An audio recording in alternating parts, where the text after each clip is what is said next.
থেকে ফেরেশতারা নেমে এলেন আর কেন নবী পাকের বক্ষ মোবারক খুলে তার হৃদয় বের করা হয়েছিল?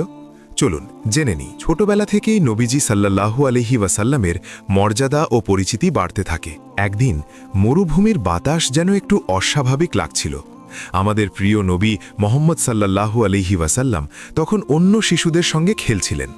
হঠাৎ খেলতে খেলতেই তার মুখ ফ্যাকাশে হয়ে যায় এবং তিনি অজ্ঞান হয়ে মাটিতে পড়ে যান। ঠিক সেই সময় আকাশ থেকে দুইজন ফেরেশতা নেমে আসেন। তাদের হাতে ছিল একটি রূপার পাত্র, যাতে বরফ ও জমজম কূপের পানি ছিল। ফেরেশতারা খুব যত্ন করে নবীজি সাল্লাল্লাহু আলাইহি ওয়াসাল্লামকে শুইয়ে দেন।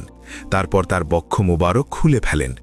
হৃদয় বের করে তা থেকে সব ধরনের অপবিত্রতা দূর করেন। এরপর সেই হৃদয়কে জমজমের পানি দিয়ে ধুয়ে আবার আগের জায়গায় স্থাপন করে দেন।